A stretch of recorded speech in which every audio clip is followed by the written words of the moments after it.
Well, that was fast. Hello, everyone. Welcome to game number 2, our best of 3 series between Jim Bob the Mighty and Pollina. Pollina taking game number 1 quite easily, quite handily, I would say.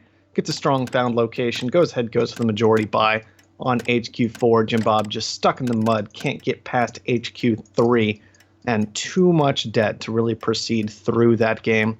Bill Athanic's going to be joining us again. I imagine this time he's had a little bit better chance to look at the map. So Yeah, hello, so and what are we doing? this one's a little bit interesting because you have your upgrade resources. The iron patches are here in the south a decent, okay, scavenger spot, a medium and a low carbon, and iron. But then look at this patch up here in the northeast: silicon, water, aluminum, everything all spread about. You even have 2 triple tiles right here.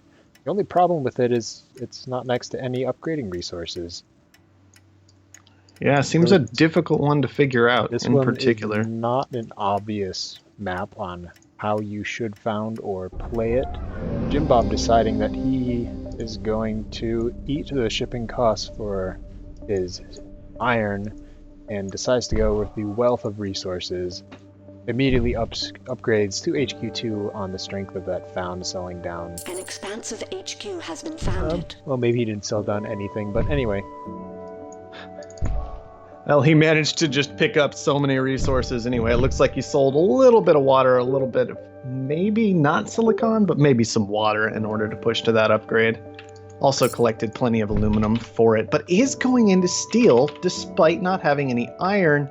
And with steel's price so high, please don't do this. He does have an iron. Does he have an iron? Just landing right now. It's okay, going to be it's not online yet. Spending 0.6 a second in fuel costs to ship though. So that is mightily expensive iron. And on top of that, I mean, $42 steel that's now already dropped to 36. I'm really not so sure about that many mills. We have switched to only 2 though, so maybe it's going to be okay. Yes, but he is also moving into chemical refineries which use fuel. He's already using a lot of fuel to ship that iron. I think he's in too many buildings that use fuel. Excuse me, I can't speak right now. Well, Meanwhile, Pollina is struggling mightily, though. I mean, yeah, I believe there were some steel mills online down here, but now they're just all iron mines. Yeah, she originally started with the 1 medium iron and 2 mills, and apparently, as the price of steel decreased, decided that 3 iron mines were the way to go. She does power 2 HQ2 off of that. It'll be interesting to see where she goes from here because, let's see, there's a 1 lone high water tile to her north, west with no potential adjacency. No adjacency. And she decides to go there's another one all the way across the map for her water. So both players will be shipping about the same for some critical resources. Yeah, I really don't like that decision, in particular because there is a riverbed close by for Pollina. There are core samples this game, which is something I'm not sure either player noted as we were moving forward. Core samples can be an absolutely fantastic tool. I don't believe we have the new interface in yet that's going to help you decide how to use a core sample. I believe that's on next version still. Yeah, I believe that's on next version at this point, but still, you've got riverbeds down here. That's pretty easy to figure out that it's going to be probably some water available in that area. I would have liked to see some checking of these riverbed tiles in order to see if there was some water here before committing to such a long shipping distance, because fuel is just going to go absolutely nuts this game if these players keep this up. And so far they are. Jim Bob is still in his chemical refineries, which are only making $7 a second each, but are consuming 1 fuel between the 2 of them. The fuel price, as you can see in this graph, it is climbing. It's going to have no signs of slowing down anytime in the future. Also worth noting with all of these shipping over long distances is that there are underground nukes available on top of everything else. So if you do get tired of your opponent having that so far away resource, go ahead and nuke it out. And it's going to make life pretty darn difficult for anybody who gets nuked, as you're not going to be able to transition those tiles easily even with teleportation, quite frankly. Polina's finally saved up enough money to go into 2 greenhouse farms, which will make her 40 a second individually, 77 a second once the adjacency bonus kicks in. So hopefully that'll allow her to catch up in cash with Jim Bob, as she has been lagging to this point. Jim Good Bob power surge, that'll help. Yes, Jim Bob deciding now's the time to move into farms too, but Pollina immediately shuts that down. Yeah, electronics currently being a little ignored, which in some ways is all right, but I gotta say, electronics started at 200 if it have been moving up rapidly, as machine shops are all we've got at the colony besides habitats for the time being. That's something Jim Bob in particular likely going to want to keep an eye on, as he has easy silicon and aluminum and does have the ability to secure carbon, although it's going to be a little more annoying for him. Right. Once again, core samples everywhere. Pollina does have a source of carbon, so she's setting herself up to potentially move into electronics in the future, and she does have some relatively close by silicon, close by for the standards of this map anyway. The black market is open Well, and there's for also, business. once again, great sand right next to Yes. Pollina. You can definitely make an effort of that, see if you can get some decent silicon nearby. Even worth taking maybe a bit weaker silicon at some of these sand locations, as of course, you can always rotate out of those quarries if they become unnecessary. That's interesting wind turbine placement. The only thing that's, I mean, it's a decent, both of these tiles are strong. They're strong. And she does put the goon to separate the wind from the farms. So, this A necessary goon squad, to say the Yes. least about it. in this case necessary. What this allows Pollina to do in the future is to transition these wind turbines into other production and have it still connected to her H headquarters, which if she moved somewhere on one of these other cliffs, it would be a lot harder to do. So I understand it. I think it's fair. She's also moving into a geothermal plant. We're going to take Oh. advantage How of this could one really refuse high power such a price. wonderful plot of land? Yep, that geothermal auction definitely going to help out to pay its own debt down, and then some, I would imagine, with power being quite this expensive. Jim Bob's still making no moves whatsoever to get into power at this point. Interesting little tile auction, though, deciding that well, aluminum and water are kind of okay right now. See, players always get upset when these tiles right next to them auction off, but I gotta say, in a 1v1 like this, it's just an extra tile right next to your base. Yeah, 16k, that is for a tile next to your base. I'd pay that. Yeah, I'm just going to put down power with it for the time being, which is entirely reasonable. Jim Bob, once again, delaying his power pretty substantially, and that has put him in a rather mighty amount of debt that he'll have to work through. Aggressive black market usage. Power surging on one wind turbine, the other one being blocked, and blowing up the geothermal plant. Jim Bob just wants Pollina to join him in the sea debt party. I can't blame him. No, it's fine. It's a reasonable And, decision. he was successful with his invite. Absolutely. Pollina, however, has gooned the geotherm that's being reconstructed, deciding that she doesn't want to hang around in sea debt land for very long. I wonder if anybody's going to put down electronics this game. Eventually somebody's going to have to chase that almost $400 price, you'd think. You would think. It's such a potentially fantastic hacking tool as well. A bit expensive to get into any of these advanced buildings with electronics so pricey, but man, that can be a great market to be in, as it can be just so difficult to secure all of the resources necessary for it. Well, right now Jim Bob has everything he needs but carbon, and carbon is $19. So if I was Jim Bob, move into some electronics, buy up a bunch of carbon. Sure, you're maybe putting some money directly into your opponent's pocket because Pollina does have a high carbon tile, but what that means is that Pollina can't drive up the price of carbon and drive you out of that electronics market. Absolutely. Now, there is a patent lab coming down, so we could see stuff like teleportation, carbon scrumming coming out to help out with all of these things. Slant drilling, even potentially a good tool throughout here. With just a couple of high tiles, slant drilling could really help out in securing absolutely all the resources you want very, very efficiently. But we'll have to see what Jim Bob does with it. For now, the patent lab's sitting around doing nothing. Usually not the recommended course of action with this building. Teleportation and superconductor. Not in that order. Superconductor is reasonable, although power is falling really rapidly. We'll see. A new claim is available for See auction. if it actually pays off, what the price of power is in 26 seconds, as both players are heavily into power. Indeed they are. Well, extra claim auction is a bit strange with both players in that C debt range. Jim Bob's starting to push close to B, although it looks like, well, both players trying to forsake their debt entirely, apparently. They want this claim to be able to push on ahead with the cash. I don't know how that's going to work out. We're going to need to see an upgrade from Pollina soon, I would imagine, in order to stay in this C level. Both players will benefit from this random power shortage.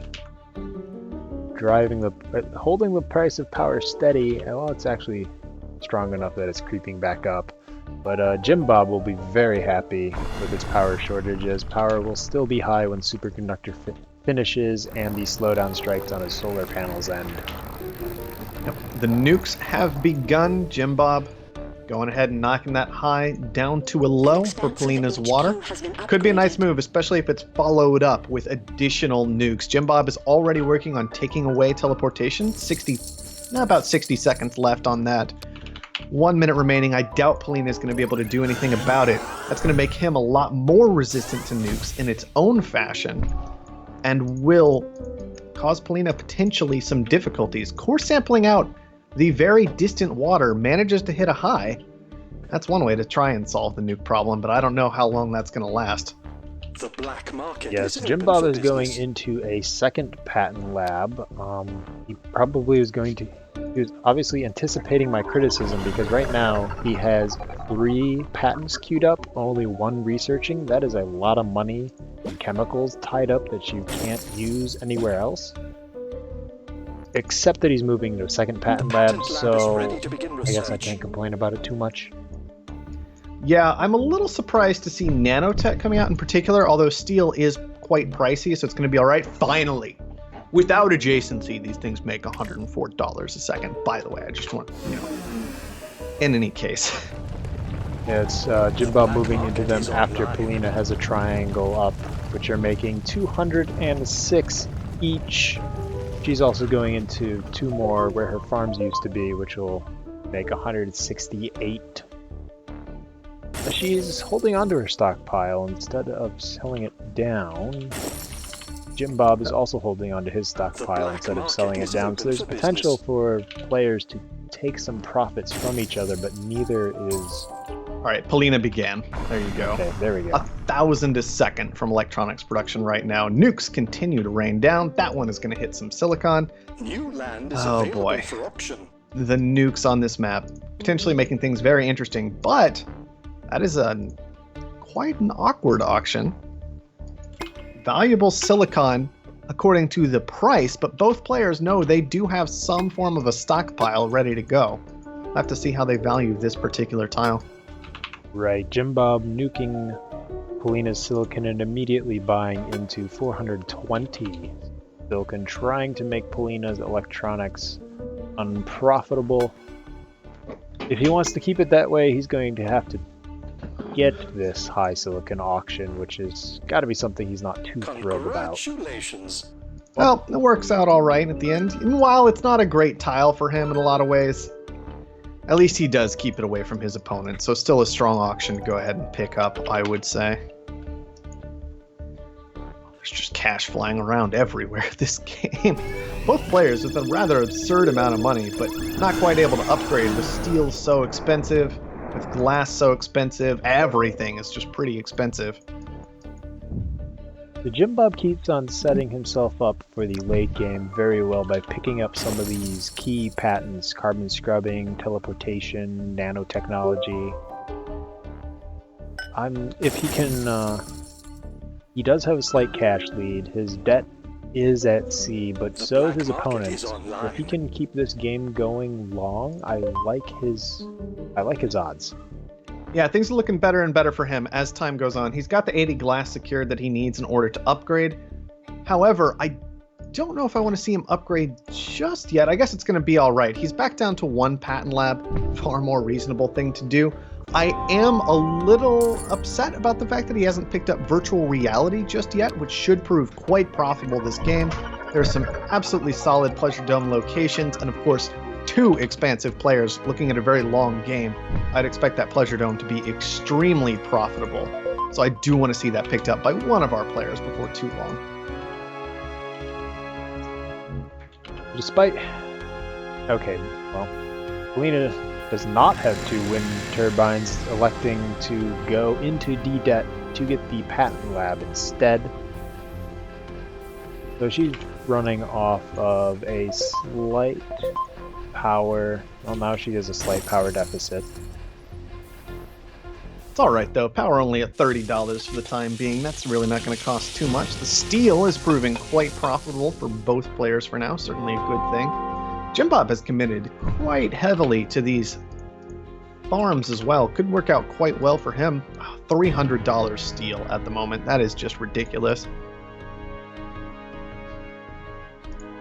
Worth noting, the electronics is finally starting to fall away. We're down to $400 as the raw price. And with silicon so expensive for Pollina, not able to secure a good source of that, she is likely to be forced out of that market before too terribly long, but at the moment, still certainly a nice and profitable building. Pollina's moving into chems right now instead of electrolysis reactors, which is maybe what I would like to see. Now it depends what she's going to decide to do with her debt. If she wants to get back into the C range, then moving into electrolysis reactors would make sense, as most of her debt is coming from fuel. If she's going to pull a Game Slayer and decide to try and win and ignore debt, then not covering her debt via the electrolysis reactors makes sense. That is true. Jim Bob choosing to get aggressive already. He wants to finish this game right here and now, and I gotta say, he's got a lot of cash to potentially be threatening, but Pollina has enough to maybe make him think about defending himself, and that's exactly what he's going to do. Everything is online. Let the planned obsolescence begin. Alright, optimization's online. Thinking Machines finished for Jim Bob. He actually has 3 optimization centers. Once again, that seems a little unnecessary to me this game. If you are looking to buy into your opponent's stock and maybe consider closing things out before long, committing to so many optimization centers with already pretty expensive chems, maybe not the best of ideas, and especially because most of them are currently sitting idle. Right. The engineers have advanced our production. Both players are now in the debt. Power has crept back up to $123 as Jim Bob has moved out of his superconducting solar panels. So there is definitely an option for players to creep back out of their D-debt ratings if they want to. Well, okay, Pollina's in 300k debt, so she's not coming back. I take that back. Yeah, that could prove to be a serious concern for her. Power is expensive once again, and with this Pleasure Dome coming online, it's just going to get more so. However, $390 a second from that building. I really think that Jim Bob let something go and not picking up that virtual reality even earlier. That said, I don't know how much of a difference it's going to make.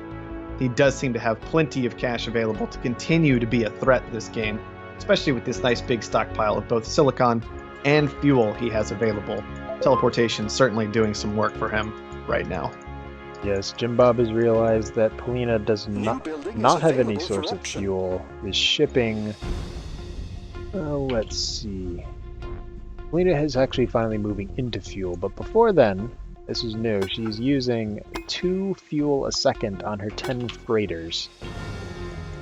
So Jim Bob just wanting to push her into even more debt, buying up that fuel, making that price more painful, forcing a transition out of chems into fuel, which will just be covering Pollina's shipping costs and not really making her...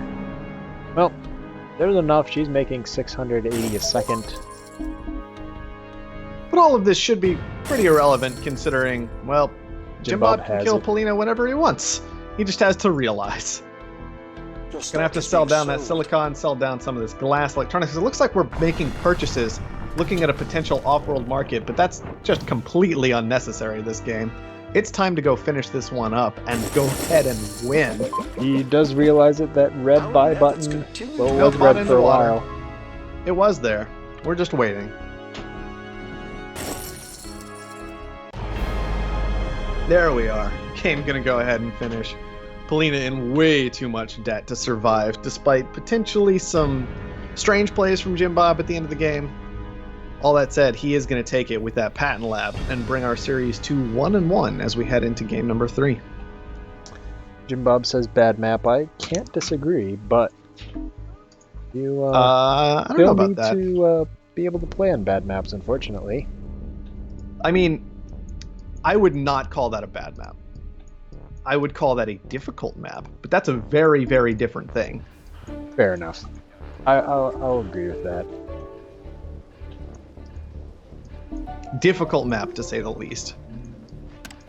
Yeah, there was the potential to go for a robotic play there. I mean, there was the potential to use core samples a lot more. I think it's actually criminal that core samples are at 4.5k right now. Those could have been an absolutely fantastic tool. If Pollina had been able to do something like that, I think we would have seen a very different game, with fuel being much, much lower in price. Jim Bob, could have picked up teleportation, but maybe not have as much value to it in those circumstances. I mean, things just could have been very, very different this game, and that's absolutely not the game that we saw. A difficult map, Yeah, but a very, the very playable one. only thing about the robot found is we did have a 4 or 5 machine shop colony from like Sol 1.